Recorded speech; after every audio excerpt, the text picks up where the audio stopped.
Good morning friends. आज के इस वीडियो में हम लोग पढ़ेंगे nature and criteria of abnormal behaviours. Nature and criteria of abnormal behaviours. पिछले वीडियो में हमने हिस्ट्री ऑफ एबनॉर्मल साइकोलॉजी के बारे में आपको विस्तृत रूप से बतलाया था कि कितने सारे उसके स्टेजेस थे, कितने प्रिमिटिव टाइम से कैसे एबनॉर्मल साइकोलॉजी को इम्पोर्टेंस दिया जा रहा है। आज हम लोग पढ़ेंगे एबनॉर्मल बिहेवियर क्या होता है। तो नॉर्मल बिहेवियर हम सभी जानते हैं कि नॉर्मल बिहेवियर क्या होता है। नॉर्मल बिहेवियर या नॉर्मल इंसान या नॉर्मल व्यक्तित्व किसी व्यक्ति का एक ऐसा व्यक्तित्व है जहाँ व्यक्ति में इमोशनल कंट्रोल है, वो अपने पर्सनालिटी से अपने वातावरण में अपने आप को समायोजित कर पाने में सक्षम होता है। उसका बिहेवियर नॉर्मल नॉर्म्स के अंतर्गत जो मानक बना है सोसाइटी का, जो dos and don'ts of the society है हमारा, उसके अकॉर्डिंगली वो लोग चलता है, उसमें अपने आप को एडजस्ट करता है। अडेप्टिबिलिटी उनके अंदर बहुत होती है। उसके बाद जो भी फ्रस्ट्रेशंस और कन्फ्लिक्ट्स उसके अंदर होता है वो सारे नॉर्मल तरीके से वे लोग उसको सॉल्व करने की कोशिश करते हैं।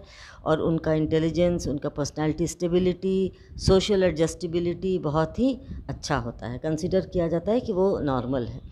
लेकिन जो लोग एबनॉर्मल होते हैं, अब एबनॉर्मल क्या होता है?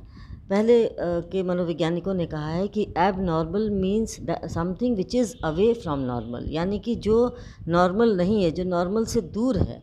यानी कि abnormal is one which is not normal और अवे फ्रॉम नॉर्मल। ये मनोवैज्ञानिकों ने कहा है। क्यों? क्योंकि जैसा अभी हमने आपको बतलाया एक नॉर्मल व्यक्तित्व के बारे में, ठीक उसके ऑपोजिट एबनॉर्मल व्यक्तित्व में होता है कि उन लोग बहुत ज़्यादा उनके अंदर साइकोलॉजिकल प्रॉब्लम होता है और वो अपने बिहेवियर से अपने वातावरण में एडजस्ट कर पाने में बिल्कुल सक्षम नहीं होते हैं। उनका बिहेवियर जो होता है मैल एडेप्टिव बिहेवियर होता है, यानी कुसमायोजित होता है। उनका जो इमोशनल बैलेंस होता है वो भी डिस्टॉर्टेड होता है, यानी कि वे लोग इमोशनली मैच्योर्ड नहीं होते हैं।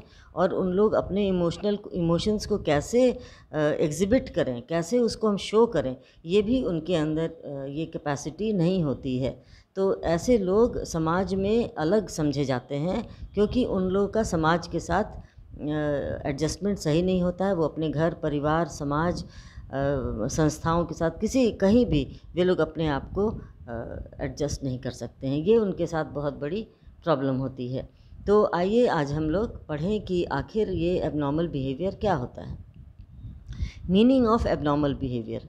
बार्लो एंड डुरैंड ने कहा है कि abnormal behaviour is a psychological dysfunction within an individual that is associated with distress or impairment in functioning and response that is not typically or culturally expected। यानी कि abnormal behaviour क्या होता है? एक साइकोलॉजिकल डिसफंक्शन है, यानी कि एक होता है कि मनोवैज्ञानिक तरीके से एक फंक्शनिंग नॉर्मल तरीके से चलती है, परंतु ऐसे व्यक्ति में चूँकि बहुत ज़्यादा डिस्ट्रेस होता है उनके अंदर। एबनॉर्मेलिटी क्यों होता है ये तो हम लोग आगे के चैप्टर्स में पढ़ेंगे, परंतु ये अभी हम लोग मान के चलते हैं कि ऐसे व्यक्तियों में डिस्ट्रेस होता है, दुख होता है, एंजाइटी होता है, किसी तरह की परेशानी होती है। और वे लोग उनका जो फंक्शनिंग, काम करने का जो ढंग होता है वो भी अलग होता है, यानी कि नॉर्मल से अलग होता है।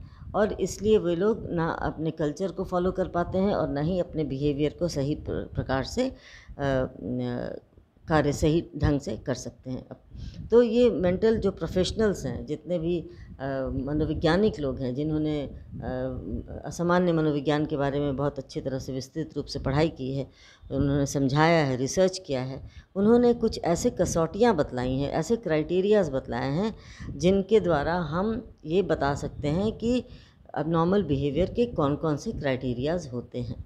आइए हम लोग देखें एक एक करके। पहला है स्टैटिस्टिकल इनफ्रीक्वेंसी। स्टैटिस्टिकल इनफ्रीक्वेंसी का मतलब होता है सांख्यिकी अबारंबारता की कसौटी। तो इसमें क्या होता है कि इस कसौटी के अनुसार वे सभी व्यवहार असामान्य होते हैं जो सांख्यिक रूप से इनफ्रीक्वेंट होते हैं।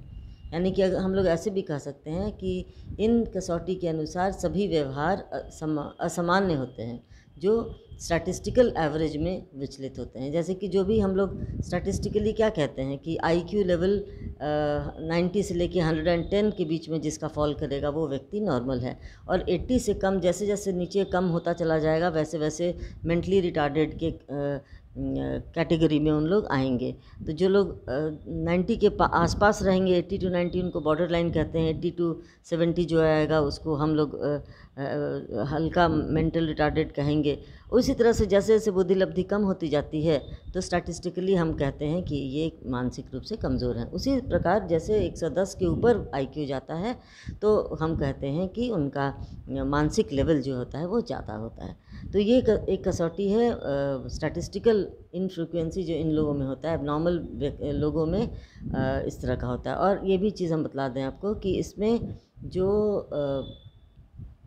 पहले के मनोवैज्ञानिक कहते थे कि abnormality is dichotomous division of personality, यानी कि ये दो प्रकार के होते हैं, चाहे तो नॉर्मल होते हैं चाहे तो एबनॉर्मल होते हैं। लेकिन जब बाद के एडवांस साइकोलॉजी जब एडवांस किया तो उसमें मनोवैज्ञानिकों ने कहा, मॉडर्न साइकोलॉजिस्ट लोगों ने कहा कि नहीं, एबनॉर्मेलिटी 3 प्रकार के होते हैं। पर्सनालिटी को हम 3 भाग में बांट सकते हैं। इसको उन्होंने कहा ट्राइकोटोमस डिवीजन ऑफ पर्सनालिटी, जिसमें under development of IQ, normal development of IQ और higher development, over development of IQ। तो इस तरीके से 3 भागों में उनको बांटा गया। लेकिन जो नॉर्मल होते हैं वो नॉर्मल होते हैं, जो नॉर्मल से अधिक होते हैं वे भी एबनॉर्मल होते हैं, जो लोग एबनॉर्मल से कम होते हैं वो भी एबनॉर्मल होते हैं। ये उनका मानना था। दूसरा है normal norms violation. Norms violation का मतलब होता है मानक अतिक्रमण। मानक अतिक्रमण में क्या होता है कि प्रत्येक व्यक्ति एक समाज में रहता है। जैसे हम लोग सब जानते हैं कि समाज का कुछ ना कुछ मानक होता है, नॉर्म्स होता है, और जो हम लोग नॉर्म्स को हम लोग पूरा करना ही हमारा कर्तव्य होता है और हमारा सोशल रिस्पॉन्सिबिलिटी होता है। लेकिन ऐसे व्यक्ति जो लोग सामान्य होते हैं, जो एबनॉर्मल बिहेवियर जो लोग शो करते हैं, वो लोग नॉर्म्स को फॉलो नहीं करते, उन लोग नॉर्म्स को वायलेट करते हैं, उल्लंघन करते हैं उसका। और वे लोग तो इससे क्या होता है, इससे होता है कि समाज में उन लोगों को उनके व्यवहारों की मान्यता नहीं दी जाती है और समाज से उन्हें तिरस्कृत कर दिया जाता है और समाज से उन्हें अलग कर दिया जाता है। तो इस तरीके से वायलेशन ऑफ नॉर्म्स जो होता है उसको जो लोग करते हैं वे लोग भी एबनॉर्मल होते हैं। ये भी एक क्राइटेरिया है। नेक्स्ट हो गया पर्सनल डिस्ट्रेस, यानी कि व्यक्तिगत व्यथा जिसको हम कहते हैं, कि जैसे कि असामान्य व्यवहार में क्या होता है कि उनको पर्सनल डिस्ट्रेस होता है या सफ़रिंग, किसी न किसी प्रकार से वो लोग सफ़र करते हैं मानसिक रूप से। तो ऐसे व्यक्ति में क्या होता है कि उनका व्यवहार हमेशा एंजाइटी डिज़ॉर्डर से, एंजाइटी इतना ज़्यादा होता है कि एंजाइटी डिज़ॉर्डर, डिप्रेशन ऐसे व्यक्तियों में अधिक पाया जाता है। और ऐसे व्यक्ति कभी खुश नहीं नज़र आते हैं, वे लोग हमेशा किसी न किसी दुश्चिंता और तनाव में घिरे रहते हैं और उनका व्यवहार भी इसीलिए बहुत ज़्यादा प्लेजेंट नहीं होता है उनका व्यवहार। तो ये है।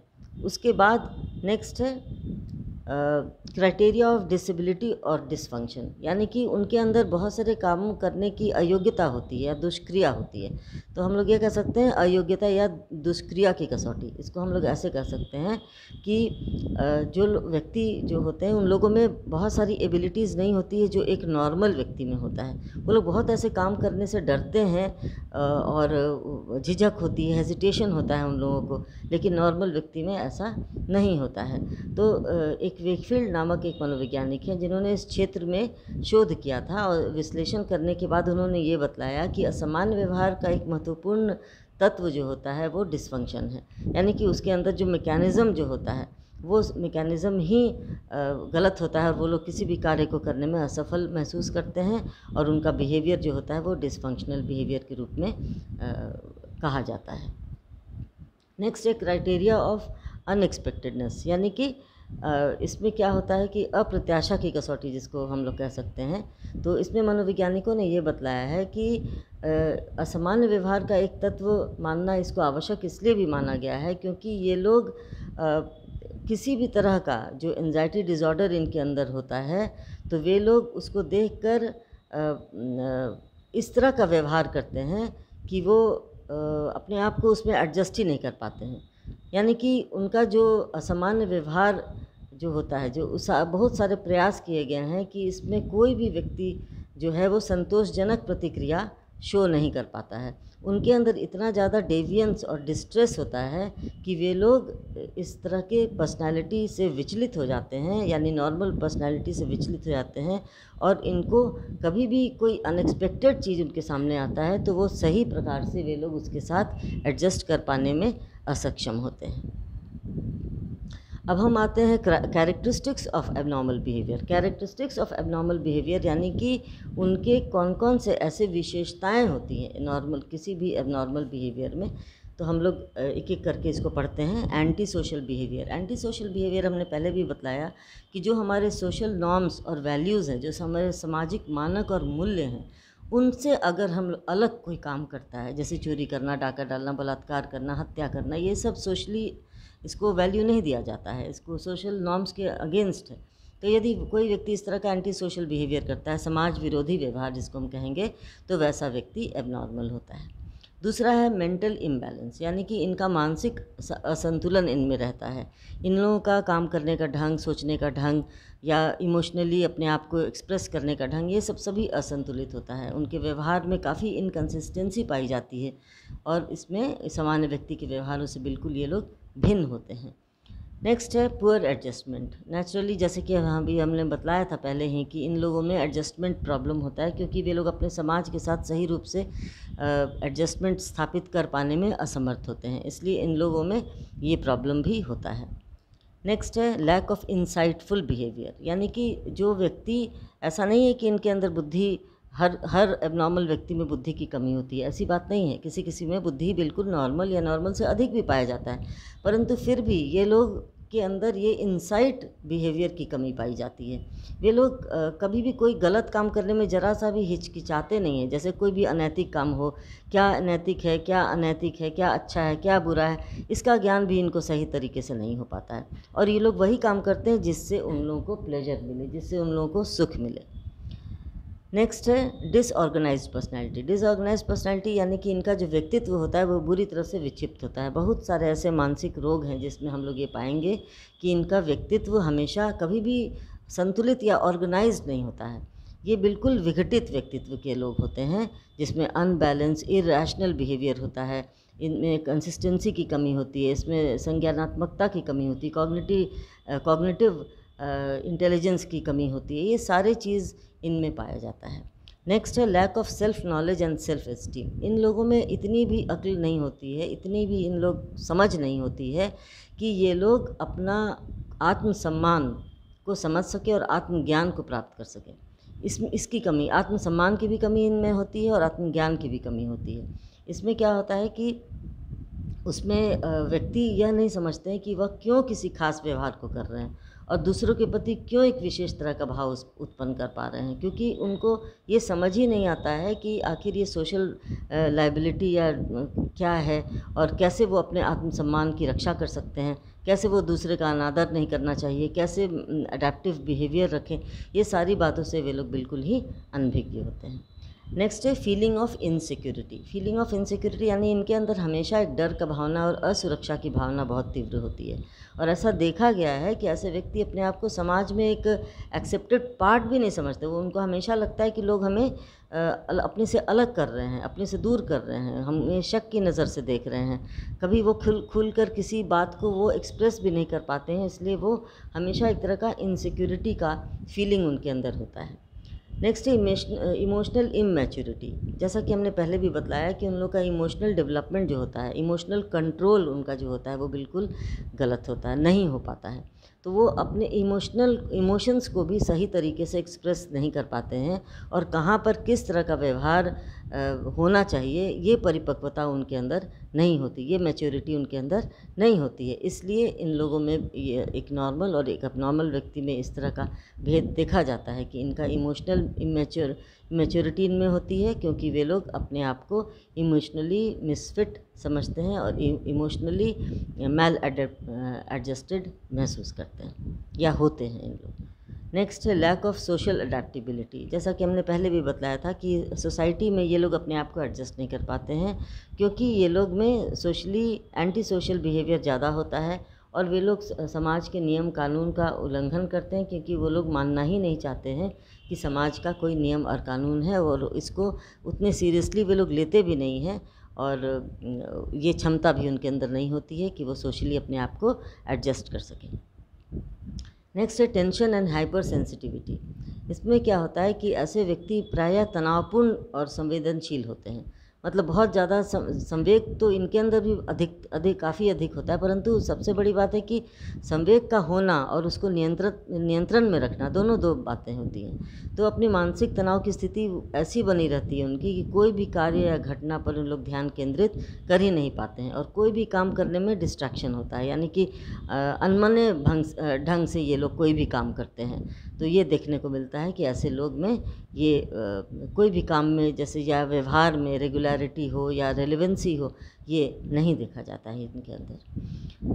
नेक्स्ट है नो फीलिंग ऑफ रिमोर्स, मतलब कि पश्चाताप का कोई अनुभव नहीं होना। जैसे कि कोई एक नॉर्मल व्यक्ति से अगर कोई गलती होती है तो वो गिल्ट फील करता है, अपराध भावना से ग्रसित हो जाता है, उसको ये पश्चाताप की भावना होती है कि हमसे ये भूल हो गई। परंतु ऐसे एबनॉर्मल बिहेवियर में, ये जो लोग में एबनॉर्मेलिटी है, उन लोगों में ये रिमोर्स की फीलिंग या पश्चाताप की फीलिंग बिल्कुल ही नहीं होती है। वे लोग बड़े बड़े अपराध है, बड़े बड़े काम ऐसे कर लेते हैं जिनको करने के बाद उनको कोई अफसोस नहीं होता, और ना ही उसे सुधारने का वो अपने आप को मौका भी देना चाहते हैं। तो इस तरीके से हम देखते हैं कि इतने सारे कैरेक्टरिस्टिक्स होते हैं, इतने सारी विशेषताएं होती हैं, इतने सारे इसके क्राइटेरियाज होते हैं एक किसी भी एबनॉर्मल व्यक्ति के व्यवहारों में। तो आज का वीडियो यहीं तक है, और अगले वीडियो में हम लोग पढ़ेंगे कि एक नॉर्मल तथा एबनॉर्मल व्यक्ति के बीच में क्या हम लोग अंतर कर पाते हैं, और कैसे हम लोग अंतर करते हैं, और कैसे इन एबनॉर्मेलिटी को हम लोग किन किन माध्यम से इसको हम लोग समझते हैं और दूर कर सकते हैं। तो आज का वीडियो अगर आपको पसंद आया होगा तो आप हमें ज़रूर इसकी सूचना देंगे, लाइक करेंगे, और उसको अगर कोई प्रश्न होगा आपके अंदर, कोई किसी तरह का कोई क्वेरी होगा तो मैसेज बॉक्स में ज़रूर डालिएगा, और हम पूरी कोशिश करेंगे कि आपके हर बातों का जवाब दे सकें। और इस वीडियो को देखने और सुनने के लिए बहुत बहुत धन्यवाद।